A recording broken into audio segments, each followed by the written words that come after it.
Hi, this is Paul Dennett in Sydney, Australia, and I'm here with Patrick Avenel. Hey, Paul. And this is episode 2 of Bat and Ball with Pat and Paul.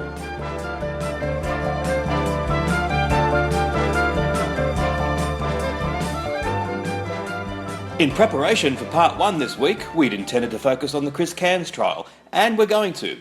But we've also got a couple of very interesting anecdotes about former New Zealand fast bowler Daryl Tuffey. In part 2, we're going to wrap up a very busy week in international and domestic cricket, and then in part 3, we're going to look ahead to the upcoming Australian summer of international cricket. And just a reminder, if you want to catch up with me, I tweet at @the_summer_game, and Patrick is at Patrick Avenel.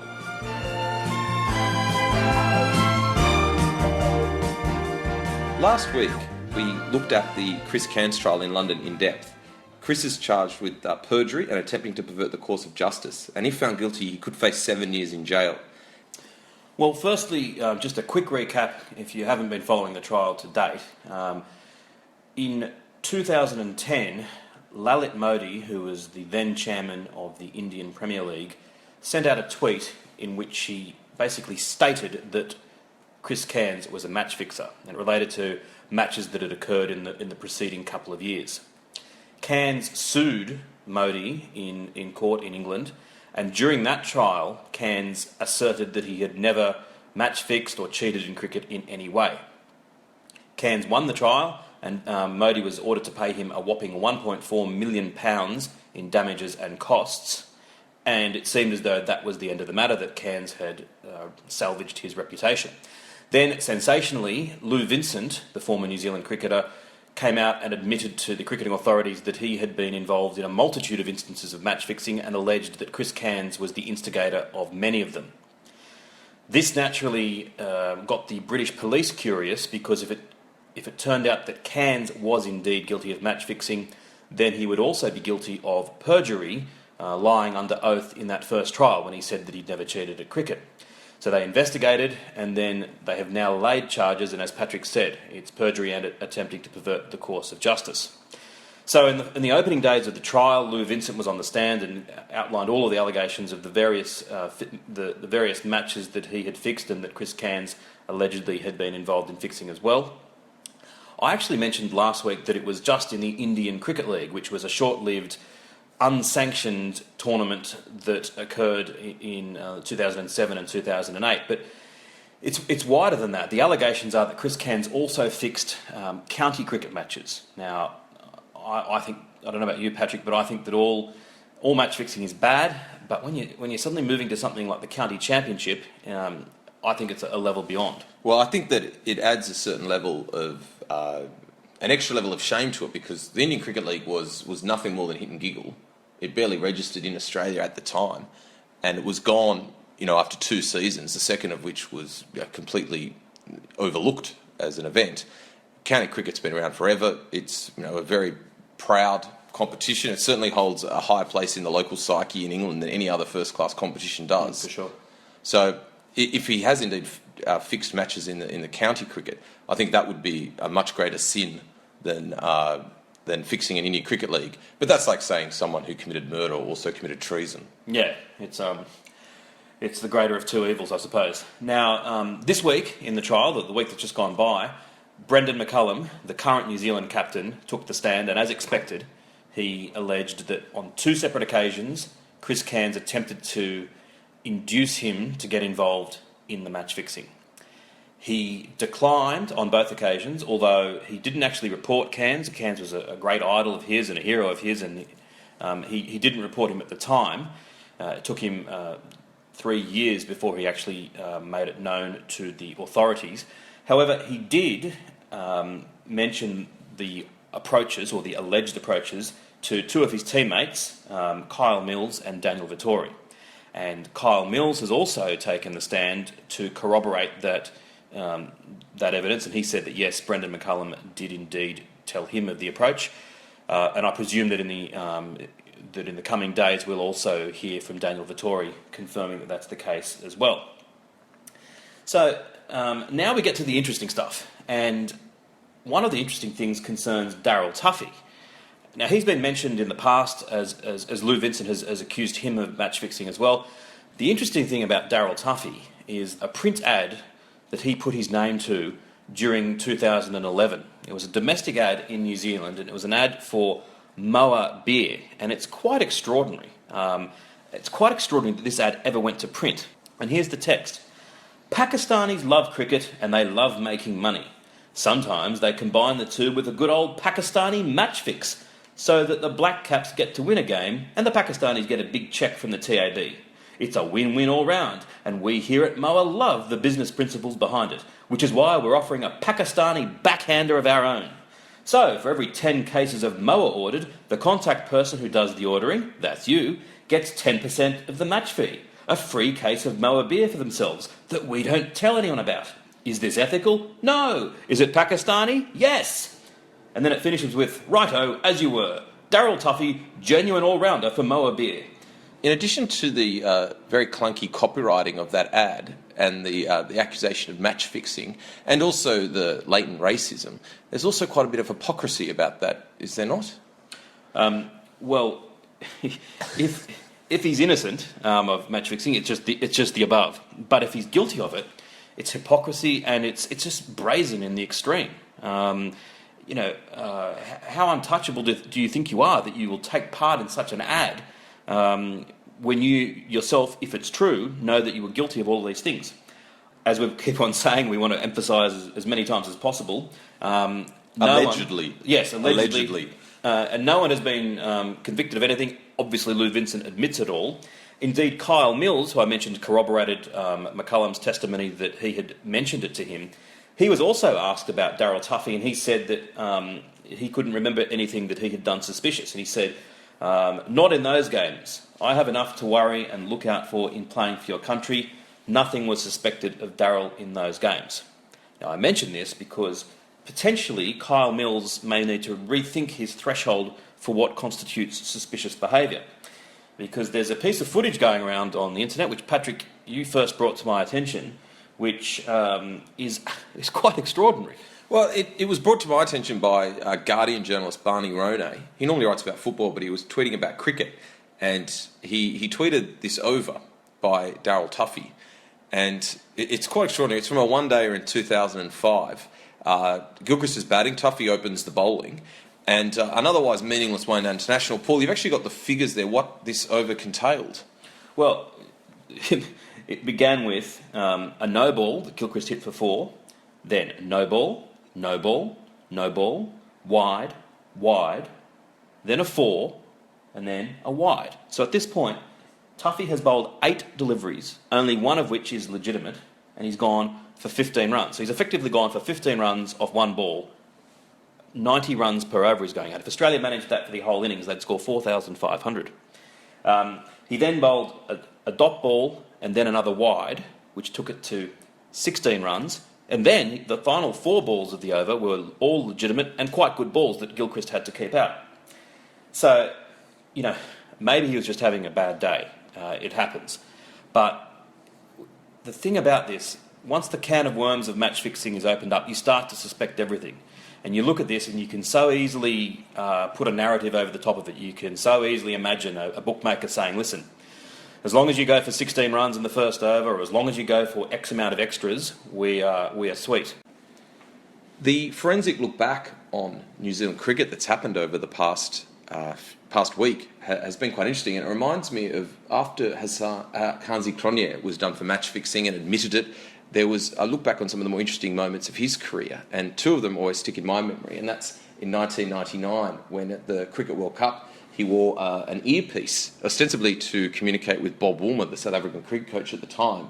But it could have been with anybody, really. It could have been with a bookmaker, it could have been with the man on the street or someone feeding him information. They forced him to take out the earpiece at the drinks break on the first match.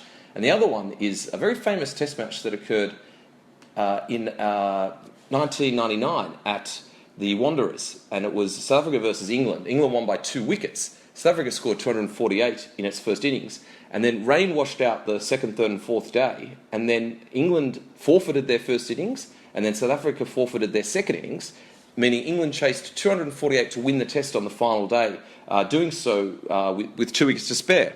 At the time, it was heralded as a victory for keeping cricket interesting. But now we look back at it and we think, how much money did the South Africans have on that before everyone else knew that there was a forfeit in the works?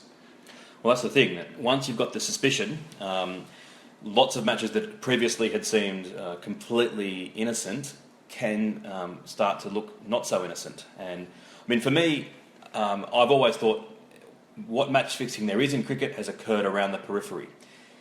If this match between Australia and New Zealand in 2005 was, if Tuffey was doing something untoward, and again, it's massive speculation, it may not be the case at all, but for me as an Australian, Australia versus New Zealand is as far from the periphery as you can get. That's a real concern. What can we expect from the trial for the rest of the week? Well, I think that we're going to probably hear from Daniel Vittori, who is expected to confirm that Brendan McCullum did indeed tell him of the alleged approaches that Chris Cairns made. We'll hear from Ricky Ponting, who will confirm that he was present when a phone call from McCullum, from Cairns, drew Cullum away to discuss what he just said was a business proposition that Cairns had from him. And from the defence side, they'll continue to try to paint Lou Vincent as a very unreliable witness and to cast some doubt onto the honesty of Brendan McCullum, which is a job that I think they're going to struggle to do. What I hope to see is Chris Cairns going up in the stand, and I'd love to hear him emphatically deny and provide conclusive reasons to show his innocence. I would think that it's unlikely to happen that he will take the stand and do that, but that's what I, as a cricket fan, would definitely be hoping to see. Well, the onus is certainly on the prosecution to provide the evidence. So my personal view is that Cairns won't take the stand, and they'll just rely on trying to besmirch the word and the character of anyone who accuses him of match fixing. Well, we shall see, and we look forward to the upcoming week of the trial with great interest. The trial continues, Paul? The trial continues.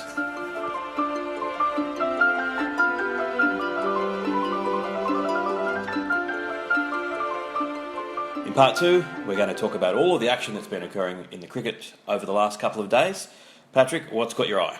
Paul, we're recording this in the afternoon session on the 5th day of Pakistan versus England. Pakistan have lost their 3rd wicket for 57. They're still 18 runs behind England. Pakistan 8 declared 523. Shoaib Malik 245. That's his first test in more than 5 years. Asad Shafiq 107. England 9 declared 598. Alistair Cook 263. Joe Root 85. Some big numbers there. Cricket's all about prodigious stats, but that didn't stop Michael Vaughan tweeting that it was a shocking advert for Test cricket. And some of the good stats in this is that Alistair Cook's innings was the 5th highest score by a non-Asian cricketer in Asia, after Mark Taylor's 334, and then Chris Gale, AB de Villiers and Stephen Fleming.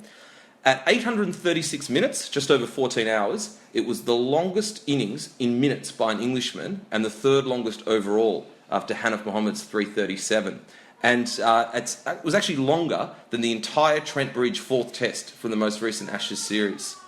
And when Shoaib Malik bowled Ben Stokes, it was the first wicket for a spinner after 1,015 deliveries. It has not been a turning track, although it started turning almost immediately after that. And the game's going to conclude tonight. Look, when I was preparing, it looked as though this was certainly going to be a draw, but the 3 quick wickets that England have taken mean that it's probably still a little bit more in the balance than I thought at the time. I have a trivia question for you, by the way, Paul. Yep. Who is the highest scoring non-Asian batsman in Asia? Let me think. It would be... Proof that we didn't plan this. Yeah. Would it be... it'd have to be someone you would think who scored a lot of runs recently. Brian Lara comes to mind. Think more recently. Think very recently. Very, very recently, Alistair Cook. Alistair Cook is the highest scoring non-Asian batsman in Asia. 2,065 runs. He overtook Jacques Cullis yesterday. Ricky Ponting and Shivnarine Chanderpaul are also on that list. Second test in this series starts on Thursday. And there are also 4 one-days and 3 T20s coming up. It is a very long tour, and it's all being shown on Fox Sports in Australia. Also on Fox Sports, but on the red button in Galle this week, was Sri Lanka hosting the West Indies in the freshly minted Sobers Tessera Trophy.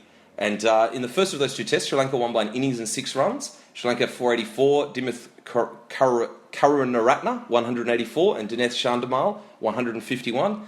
West Indies did not play well, scoring 251 and then 227 following on. And the second test starts on Thursday. There are 3 one-days and 2 T20s. Also on Foxtel in Australia, on Fox Sports, is India hosting South Africa. And the visitors won the 3-match T20 series 2-0. There was a washout. And the 5-match ODI series is currently 1-1. In the first match, South Africa won by 5 runs. The Proteas scored 5 for 303. India batted out their 50 overs, scoring 7 for 298.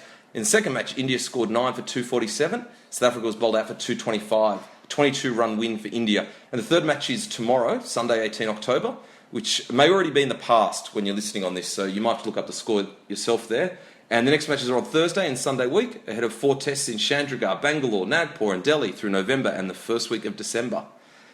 And finally, to the Matador Cup, Paul, the tournament that I've grown so close to over the last 2 weeks. No one has been following it to the same extent of you, I don't think that. I've been to 2 games so far. I went to West Australia versus the Cricket Australia 11 on Thursday, and made eye contact with Greg Chapp. Still looks fit as a fiddle. I asked the attendant as I was leaving how many tickets they had sold, and he flipped through his ticket book to see what the next number ticket was, and 160 people had been to that game, and I was one of them. New South Wales has won 5 from 5 and picked up 6 bonus points so far to have 26 points, and they are guaranteed to top the league ladder and to host the final at North Sydney Oval. And South Australia looks certain to finish second, and then we've got a very fascinating 4-way playoff for the second spot in the elimination final. Essentially, it's going to come down to West Australia's playing Queensland on Tuesday, and then Tasmania's playing Victoria on Wednesday. And whichever team can get the most points out of that match, 4 points for winning, and then either 1 or 2 bonus points, will go through to play South Australia at Drummoyne Oval on Friday, and the winner of that will play New South Wales on Sunday, 25 October at North Sydney Oval.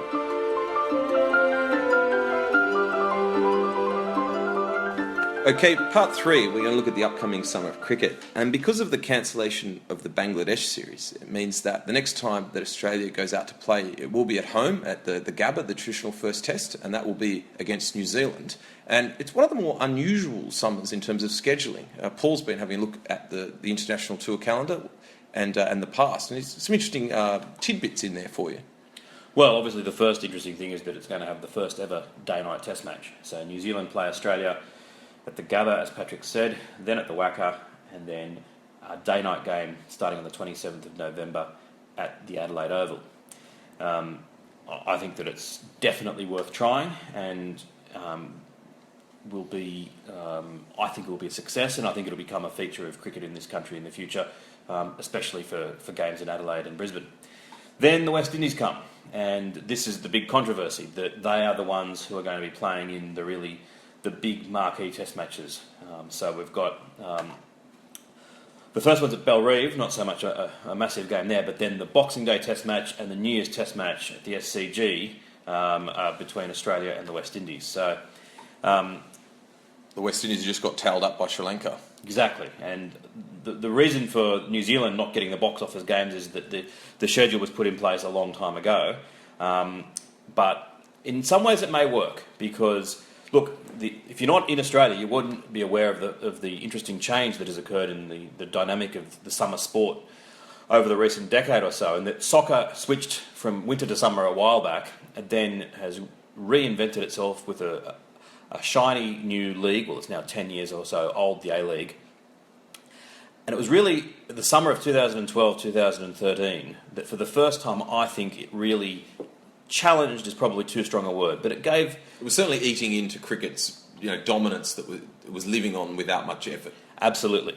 And it was all the fact that the A-League begins in October, when the rugby league and the Australian rules football, the big winter sports, have just finished.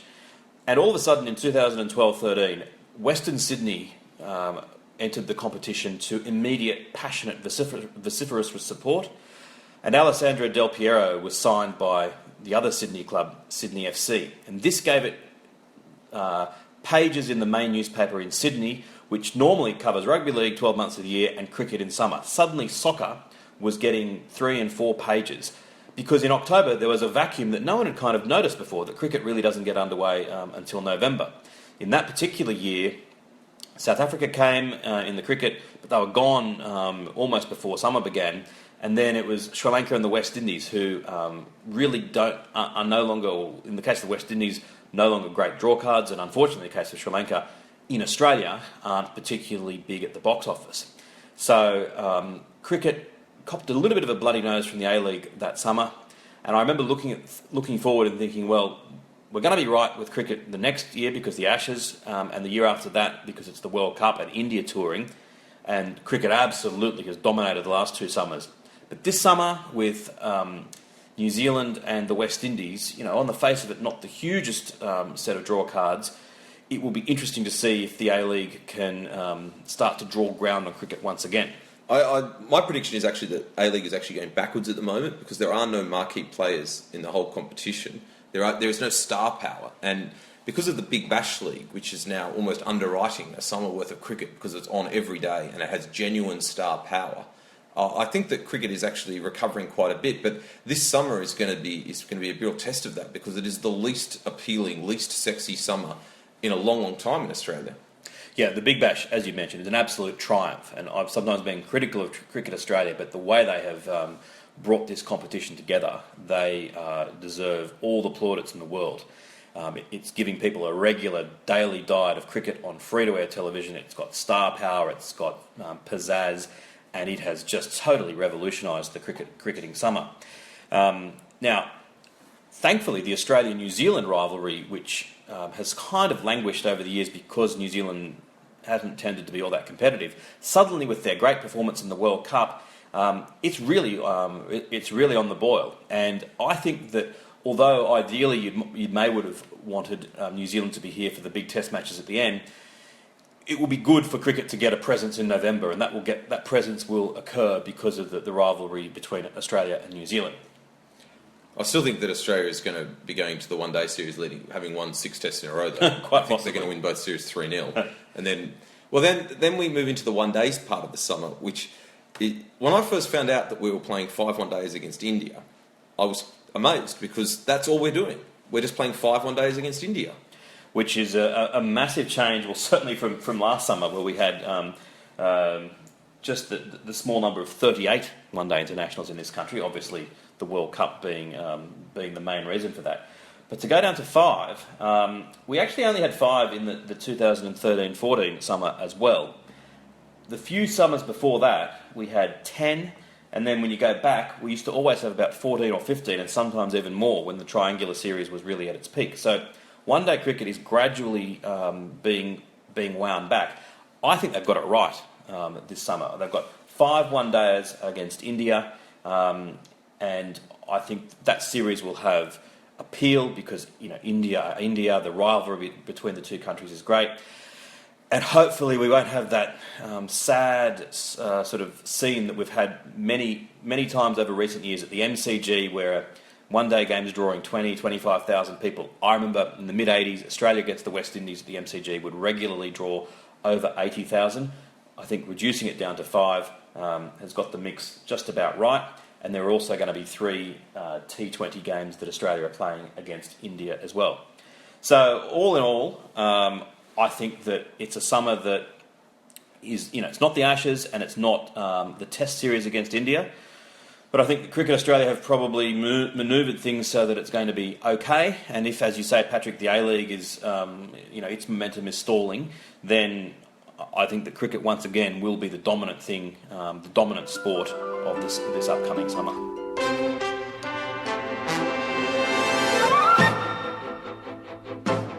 And there you have it. That was episode 2 of Bat and Ball with Pat and Paul.